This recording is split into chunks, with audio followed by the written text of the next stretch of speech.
نحمده ونسلم على رسوله الكريم اما بعد فاعوذ بالله من الشیطان الرجیم بسم اللہ الرحمن الرحیم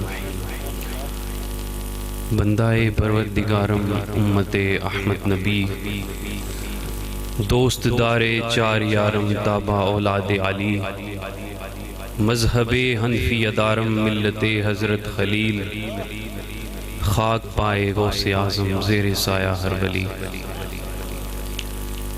لوح بھی تو قلم بھی تو تیرا وجود الکتاب لوح بھی تو قلم بھی تو تیرا وجود الکتاب گنبد آبگینہ رنگ تیرے محیط میں حباب اور عالم آب و خاک میں تیرے ظہور سے فروغ ذرہ ریگ کو دیا تو نے طلوع آفتاب شوکت سنجر و سلیم تیرے جلال کی نمود شوکت سنجر و سلیم تیرے جلال کی نمود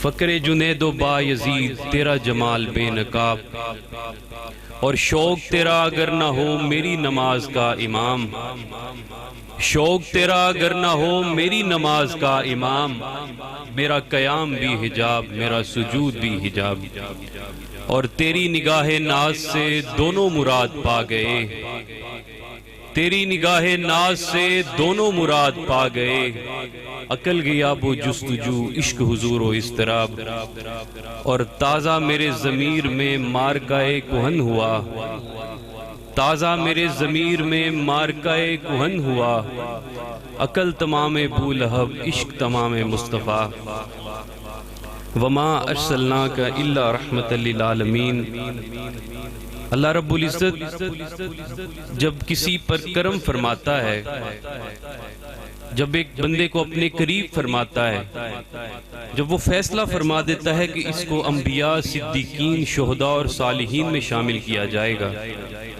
جب اللہ رب العزت اپنے بندے پر کرم فرماتا ہے تو اس کو عشق رسول عطا فرماتا ہے عشق رسول جو ہے وہ دربار نبی کی عطا ہے یہ کبھی کسی کوشش سے حاصل نہیں ہوتا جب تک نبی کریم صلی اللہ علیہ وآلہ وسلم کی براہ راست نگاہ اس پر نہ ہو اس سے پہلے عشق رسول حاصل نہیں ہوتا اور نبی کریم صلی اللہ علیہ وسلم کا عشق حاصل کرنے کے لیے جو نبی کریم صلی اللہ علیہ وسلم کے آداب صحابہ کرام نے ہمیں سکھائے ہیں حضرت زید بن حارثہ فرماتے ہیں کہ میں نے نبی کریم صلی اللہ علیہ وآلہ وسلم کی 10 سال خدمت فرمائی اور 10 سال میں جب آپ کے کاشانہ اقدس پہ کوئی صحابی آتے تھے تو وہ کبھی بھی آپ کا دروازہ جو ہے وہ اس طرح نہیں کھٹکاتے تھے آپ کے کاشانہ اقدس کا دروازہ ہمیشہ ناخنوں سے کھٹکایا کرتے تھے 10 سال صحابی نے نبی کریم صلی اللہ علیہ وسلم کے کاشانہ اقدس کی جو خدمت کی تو اس میں آپ نے یہ پایا کہ آپ کا جو دروازہ ہے اس کو کبھی بھی کسی نے ہاتھ سے نہیں کھٹکھٹایا ہمیشہ اس میں ناخنوں کا استعمال کیا اور ایسے ہی ایک عرابی نے حضرت عمر فاروق سے پوچھا کہ انت خلیفۃ الرسول اللہ کہ آپ اللہ نبی کریم صلی اللہ علیہ وسلم کے خلیفہ ہیں تو حضرت عمر فاروق نے فرمایا یہ تو نے کیا بات کر دی حضور کا نائب کون ہو سکتا ہے حالانکہ وہ نائب تو تھے تو آپ نے فرمایا کہ انا خلیفۃ الرسول اللہ کہ میں اللہ رب نبی کریم صلی اللہ علیہ وسلم کا خلیفہ نہیں ہوں آپ نے خلیفہ کا مادہ رہنے دیا خا لام فا اور فرمایا انا خلیفۃ الرسول اللہ فرمایا کہ جو نبی کریم صلی اللہ علیہ وسلم کے 1,24,000 کم و پیش صحابہ جو ہیں ان میں سے ایک غلاموں میں سے ادنا غلام ہے تو نبی کریم صلی اللہ علیہ وسلم کے آداب جو ہیں اب جیسے صدیق اکبر نماز پڑھا رہے تھے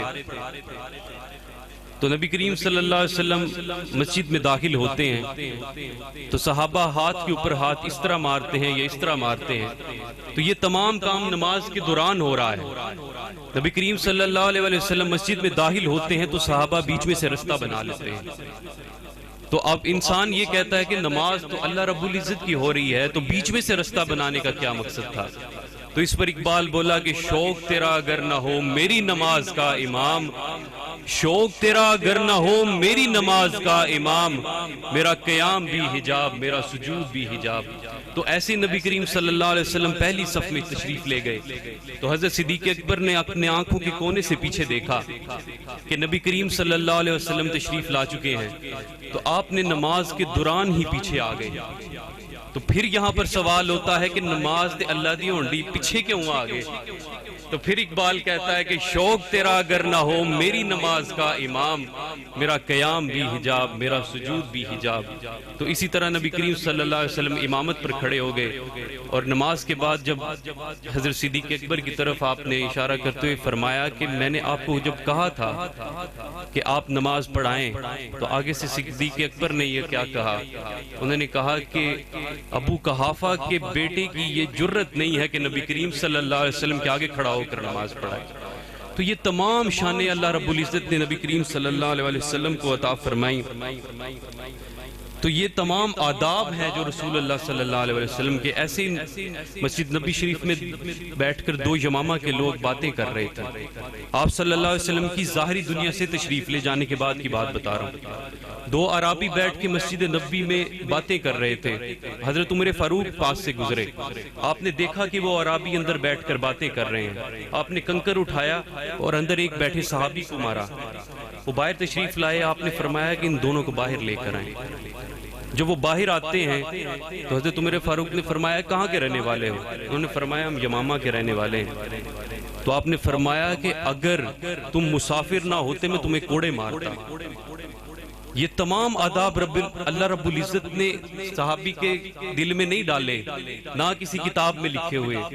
یہ تمام آداب ادب مصطفیٰ اور عشق مصطفیٰ سے حاصل ہوتے ہیں. تو یہ تمام چیزیں آپ نے اپنے ذہن میں رکھنی ہیں. ایسے ہی اعلیٰ حضرت سے کسی نے ایک مسئلہ پوچھا، اور کس کے حوالے سے پوچھا؟ سید دیدار علی شاہ صاحب کے حوالے سے پوچھا. آپ نے فرمایا کہ ایک مولوی ایسی جمعہ پڑھاتے ہوئے یا کسی خطبے میں اس نے آپ صلی اللہ علیہ وآلہ وسلم کے لیے یتیم کا لفظ استعمال کیا.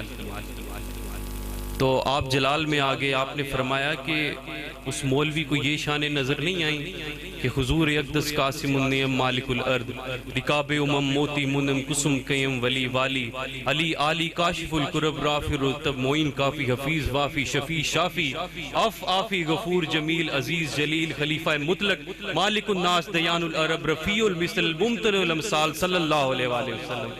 آپ نے فرمایا کہ اس مولوی کو یہ شانیں نظر نہیں آئیں کہ حضور اقدس اتنی شان والے ہیں تو اس نے یتیم کا لفظ کیسے استعمال کیا. تو یہ کمالات اور شان نبی کریم صلی اللہ علیہ وسلم. یہ تمام باتیں آپ کو بتانے کا مقصد یہ ہے کہ نبی کریم صلی اللہ علیہ وسلم کے جو آداب ہیں وہ اس طرح سے ہیں. ایسے ہی جب آپ ظاہری دنیا سے تشریف لے گئے، میں آپ کا تھوڑا سا ٹائم لوں گا، بس مجھے پتا ہے آپ لوگ تھک گئے ہیں. ظاہری دنیا سے تشریف لے گئے تو صحابی چلے گئے تو سیدہ پاک حاضر ہوئی آپ صلی اللہ علیہ وسلم کی تربت پر. تو آ کے اسی حوالے سے امام بصیری نے قصیدہ بردہ شریف میں بھی یہ شعر نقل کیا. آپ نے فرمایا کہ لاتی بیادل تربن زما زمہو طوبى لمنتشق منہ وملتسمی. آپ نے فرمایا کہ نبی کریم صلی اللہ علیہ وسلم کی جو خاک مبارک ہے اس کا مقابلہ کائنات کی کوئی چیز نہیں کر سکتی. تو جب سیدہ پاک آپ کی قبر انور پر حاضر ہوتی ہیں تو قبر انور سے مٹی مبارک اٹھا کر انہوں نے آپ نے اس کو چوما. طوبى لمنتشق منہ وملتسمی. آپ نے اٹھا کر چوما اور اس کو سونگا. اور پھر کیا فرمایا؟ فرمایا ماذا علی من شما تربت احمدی، اللہ یہ شما مدہ زمانے گوا لیا. فرمایا کہ میں نے جب سے نبی کریم صلی اللہ علیہ وسلم کی قبر انور کی مٹی کو چوما ہے اس سے خوبصورت اور خوشبو میں نے آج تک نہیں سونگی. تو یہ تمام آداب جو ہیں اللہ رب العزت نے رسول اللہ علیہ وسلم کے لیے رکھے ہیں. تو ان تمام آداب پر چل کر اولیاء اللہ اس دنیا میں مبعوث فرمائے جاتے ہیں. اللہ رب العزت قرآن کریم میں ارشاد فرماتا ہے الا ان اولیاء اللہ لا خوف علیہم ولا هم یحزنون، کہ اولیاء اللہ کو کسی چیز کا خوف اور غم نہیں ہے. اور اولیاء اللہ سب سے پہلے یہ دیکھنا ہے کہ ولی جو ہے وہ نکلا ہے ولا سے. ولا اس چیز کو کہتے ہیں کہ جو مقرب بندہ ہوتا ہے, جو اللہ رب العزت کے سب سے قریب انسان ہوتا ہے. پیسے نہ سٹوا لے, ٹھہر جو گال سن لے. تو اللہ رب العزت کے قریب جو بندہ ہوتا ہے اس کو ولی کہتے ہیں. ولی کی نشانیاں یہ ہوتی ہیں کہ جب وہ بات کرتا ہے تو اللہ رب العزت کی ثنا بیان کرتا ہے. جب وہ کچھ سوچتا ہے تو اللہ رب العزت کی شان کے بارے میں سوچتا ہے. جب وہ کوئی چیز کا عمل کرتا ہے تو فقط اللہ رب العزت کی رضا کے لیے کرتا ہے. اور اس میں جو درجات رکھے جاتے ہیں, اس میں غوث, قطب, ابدال اور اوتاد ہوتا ہے. غوث اس کو کہتے ہیں کہ جو دور سے بھی آپ کی دستگیری کرتا ہے. شیخ عبد القادر جیلانی فرماتے ہیں کہ نظرت الی بلاد اللہ جمعاً, آپ نے فرمایا کہ میں اللہ کے تمام شہروں کو ایسے دیکھتا ہوں جیسے میری ہاتھ کی مٹھی میں ہوتے ہیں. دنیا کے تمام شہروں کی بات نہیں کی, فرمایا نظرت الی بلاد اللہ جمعاً, کہ اللہ رب العزت کے تمام شہروں کو میں ایسے دیکھتا ہوں جیسے میرے ہاتھ کے اوپر ہیں. تو یہ تمام کرامات اور اولیاء اللہ کی شانیں ہیں. ان کے دربار سے آپ کو سب کچھ ملتا ہے. ان کی تعلیمات جو ہیں اس کو سب سے بنیادی مقصد آپ کو ان کی تعلیمات پر چلنا ہے. اس عرس کا مقصد بھی یہ ہے کہ اولیاء اللہ کی تعلیمات پر آپ کو چلنا ہے. اولیاء اللہ آپ کے دین کی حفاظت کرتے ہیں. حفظ المال, حفظ العقل, حفظ النسل, آپ کے مال کی, آپ کی عقل کی, آپ کی نسل کی حفاظت کرتے ہیں.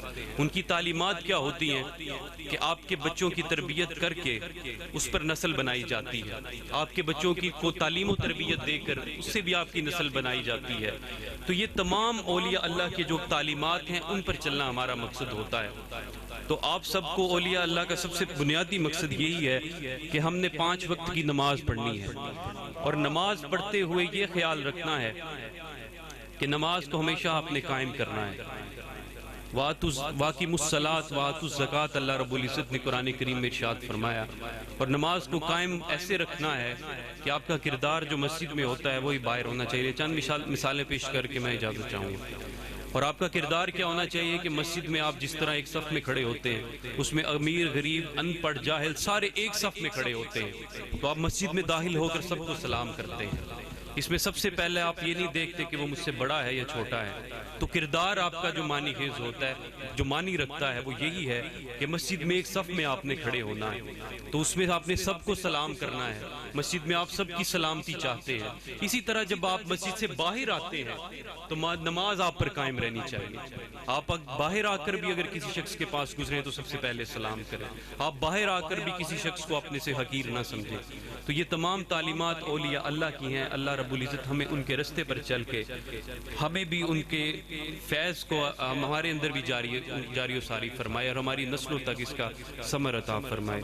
وما علینا الا البلاغ المبین. اللہم صلی علی محمد وعلی آل محمد کما صلیت علی ابراہیم وعلی آل ابراہیم انک حمید مجید. اللہم بارک علی محمد وعلی آل محمد کما بارکت علی ابراہیم وعلی آل ابراہیم انک حمید مجید. ربنا آتنا فی الدنیا حسنۃ وفی الآخرۃ حسنۃ وقنا عذاب النار وقنا عذاب القبر وقنا عذاب الحشر وقنا عذاب المیزان. ربنا ظلمنا انفسنا وان لم تغفر لنا وترحمنا لنکونن من الخاسرین. اللہ رب العزت اس محفل کو اپنی بارگاہ میں قبول و منظور فرما.